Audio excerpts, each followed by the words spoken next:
तो जब तक ये मेरे नखरे और मेरे लाडो प्यार मुझे बहुत करते थे, बहुत मेरे सारे अखराजात भी उठाते थे, मेरे स्कूल की फ़ीसेस, मेरे कॉलेज की फ़ीसेस, और मुझे मेरे बाइक के अखराजात मुझे अलग 10,000 रुपये देते थे, मेरी शॉपिंग का मुझे अलग खर्चा देते थे, वो सारी चीज़ें अलग थी। और ये खावर साहब देते थे ना आपके पैसों में से? जी जी, जो उसी में से देते थे, क्योंकि वो मेरी वालदा से दूसरी शादी उस वक्त कर चुके थे मेरे वालिद के फौत होने के बाद। आपके वालिद के फौत होने के बाद आपकी वालदा ने इनको रेंट कलेक्टर मुकर्रर किया जी, प्रॉपर्टी को मैनेज करने के लिए। जी, उस दौरान उसके बाद इन्होंने आपकी वालदा से नसरीन बेगम से शादी कर ली। उस दौरान इनकी आपस में एक अच्छी अंडरस्टैंडिंग हो गई। इन्होंने उस दौरान मेरा ख्याल भी बहुत रखा, मुझे स्कूल से पिक एंड ड्रॉप दिया करते थे, कोई खाने के लिए अगर कोई चीज़ चाहिए होती थी तो रेस्टोरेंट से मुझे वो भी ला कर देते थे। तो मेरी जब वालदा आपकी वालदा को सेट कर रहे थे ना जब इन्होंने देखा कि मेरी वालदा सेट हो गई, हाँ ये बहुत अच्छा ख्याल रख रहे हैं मेरे बेटे का, तो उन्होंने इनसे निकाह कर लिया। अच्छा, जब ये सारी चीज़ें हो गई तो इन्होंने जब शादी के कुछ टाइम हो गया तो इन्होंने मेरा वालदा की हयात में बहुत साथ दिया, मेरे सारे अखराजात उठाए, मेरी सारी फीसेस उठाई, मुझे अलग से पैसे भी दिया करते थे, शॉपिंग के लिए अलग और सारी चीज़ों के लिए अलग। जब मैंने इनको पैसों का मुतालबा किया, इन्होंने जब मुझे पैसे दिए। लेकिन जब 6 माह पहले मेरी वालदा का इंतकाल हो गया तो इन्होंने तो जैसे रंग ही बदल लिया, नजरें फेर ली इन्होंने तो जैसे नजरें ही फेर ली, रंग बदल लिया। अब इन्होंने ऐसा लाताल्लुकी का इजहार किया कि जैसे ये मुझे जानते ही नहीं है। जो ये शफकत भरा सर पे हाथ रखा करते थे उस वक्त इन्होंने वो हाथ भी उठा लिया कि पता नहीं ये कौन है। इन्होंने तो ऐसे लाताल्लुकी का इजहार कर लिया कि पहचानना ही छोड़ दिया इन्होंने। 4 महीने पहले फिर अचानक इन्होंने मरियम बीवी, जो इनकी दूसरी बीवी हैं, उनसे शादी कर ली। अच्छा, अभी मरियम बीवी की पहले से शादी थी किसी से?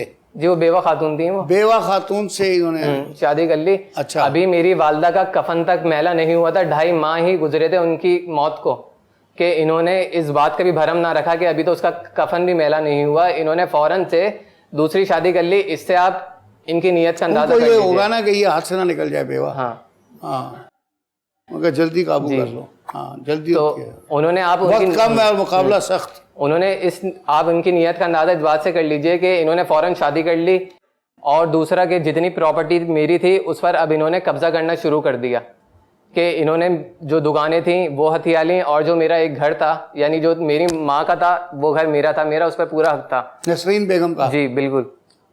इन्होंने वो घर खामोशी से बेचा, और बेचकर यानी बेच भी है। हाँ, इन्होंने बेच दिया, और मुझे बताने तक की भी बिल्कुल जहमत नहीं करी।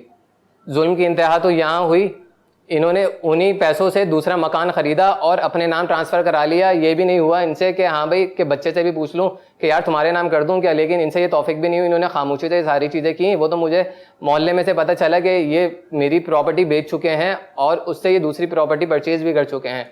अच्छा, इसी दौरान कुछ दिनों बाद फिर नफ्सा नफ्सी का आलम ऐसा हुआ कि इन्होंने आधी रात को मुझे घर से बाहर निकाल दिया अपनी बेगम की बातों में आकर।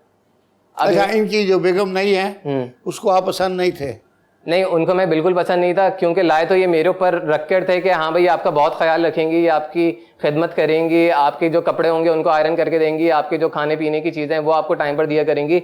लेकिन जैसा अब ऐसा बिल्कुल भी ना हो, सारे मामला इसके बरक्स निकले ना। उन्होंने आपको कबाब में हड्डी समझा? बिल्कुल जज साहब, ऐसा ही था, क्योंकि वो दोनों निकाल के फेंक दिया। बिल्कुल जज साहब, उन्होंने उनको ऐसा भड़काया मेरे खिलाफ कि जो मेरे खावर साहब हैं, दूसरे वालदा के, जो मेरी वालदा के दूसरे शौहर हैं, उन्होंने भी पूरा मुझे नेगेटिव ही रखा और उनकी बातों में आ गए। जहां वो मेरा ख्याल किया करते थे, अब तो उन्होंने ना मुझे पॉकेट मनी देना भी छोड़ दिया। अब नौबत यहाँ तक आम पहुंची है कि जब भी मुझे अगर कुछ पैसे चाहिए होते हैं तो मैं भिखारियों की तरह उनसे अपने ज़मीर को मारते हुए मांग रहा होता हूँ। कभी 100 रुपये दे देते हैं, कभी 200, और बहुत हुआ तो 1000 रुपये दे दिए, इससे ज़्यादा वो देते ही नहीं है। अब आप बताएं, इतनी महंगाई में 100-200 रुपये और 1000 रुपये में कैसे गुजारा होगा? और आपका लाखों रुपया रेंट वो सारा खुद खा रहे हैं। लाख रुपए रेंट वो खुद खा रहे हैं और अपनी दूसरी बीवी पर खर्च कर रहे हैं। वो लोग शॉपिंग पे रोज जा रहे होते हैं, होटलिंग रोज कर रहे हैं। अच्छा जी जज साहब, ये सारी चीजें हो रही होती हैं और शॉपिंग हो रही होती हैं, होटलिंग हो रही होती हैं और दीगर सारी चीजें उनकी चल रही होती हैं, और आपके शुगर उनके अलग हो रहे होते हैं। अच्छा, फिर अभी लेटेस्ट क्या पोजीशन है?